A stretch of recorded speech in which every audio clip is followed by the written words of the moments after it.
Hey, I'm Andrew Cota, Executive Director at Foothills Conservancy. Behind me is the Armstrong Creek watershed, very important watershed in the headwaters of the Catawba River Basin. And out this ridge line, quite a distance, about halfway out, is the Wild Acres Retreat. And a couple years ago, Foothills Conservancy and Conservation Trust for North Carolina partnered and placed a Clean Water Management Trust Fund conservation easement to forever protect that property.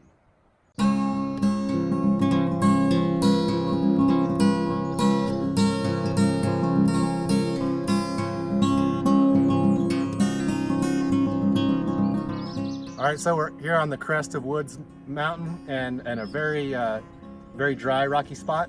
You can see the Black Mountains in the background. The Black Mountains generate a lot of the thunderstorms that end up being lightning strikes that have historically started the fires here. And there are a lot of southern Appalachian endemics here, including one globally rare species that we're not going to talk about. But right behind us is a pretty globally rare species, the Carolina hemlock, along with the Table Mountain pine, another southern Appalachian endemic. And then we have the Catawba rhododendron, another southeastern kind of southern Appalachian endemic. So get a lot of our local flora, local flavor here.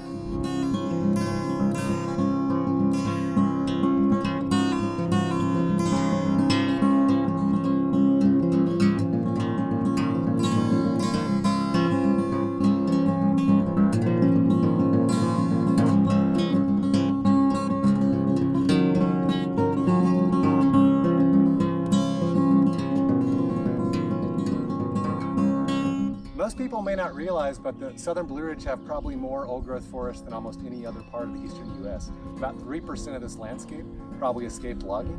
And one of the reasons it escaped logging was very early acquisition by federal land managers like the U.S. Forest Service. Here on Woods Mountain, this tract was purchased in the 19-teens. And up at the top of the mountain, there are some pretty significant patches of forest that were either never logged or only very lightly logged. Particularly the real dry forest with a lot of chestnut oak or Table Mountain pine. Right here, we're in a more of a productive montane oak hickory forest. And it's got the signs of old growth. It's got some characteristics like old trees, large trees, downwoody debris, standing dead trees, a mixed age canopy. Lots of legacy features in these forests like down trees that provide unique habitat traits.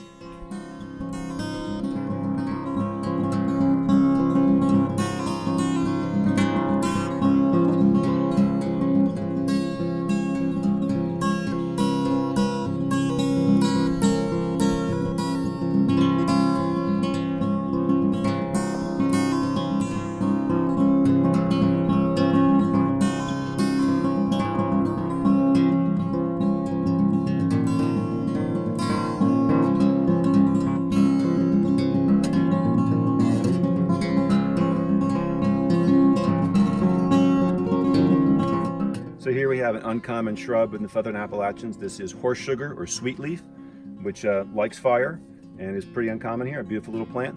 Another great thing we're seeing here, a benefit of fire, is it kills these dense evergreen shrubs. Mountain laurel here in particular, some rhododendron too. These things have greatly expanded over the past decades of fire suppression and have really suppressed a lot of the tree regrowth, especially oaks.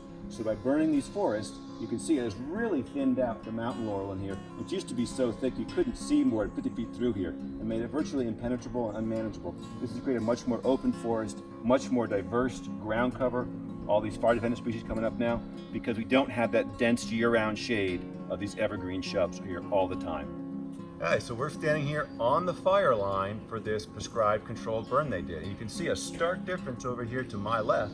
There's dense rhododendron and probably some mountain laurel in there too. Real dense shrub thicket, hard for much to regrow in there. Over here on my right, where they had a burn here a couple of years ago, much more open understory. You're seeing really good growth on the ground here of huckleberry and trees resprouting.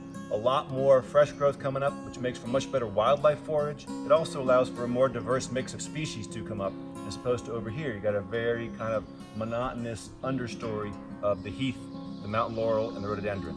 So much more diverse forest here, botanically, and also for wildlife. It just looks better too. It's beautiful as things are growing.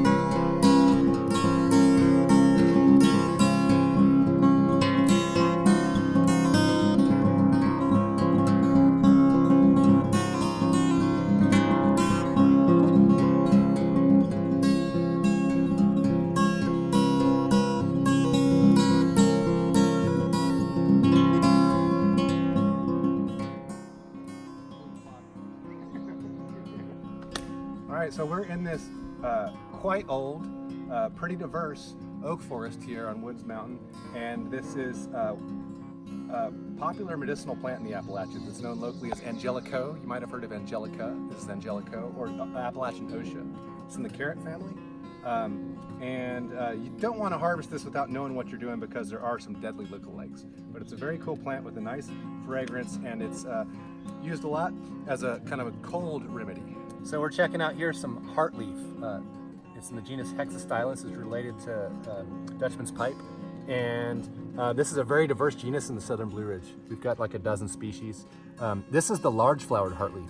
So you can see the flower here down at ground level. They're pretty interesting flowers, have 3 petals and a deep throat. And they're sort of reddish on the inside. They're actually pollinated by carrion beetles and flies that normally eat meat. So they're actually fooling these meat eaters into coming in and looking for meat and getting pollen, and that's how they get pollinated.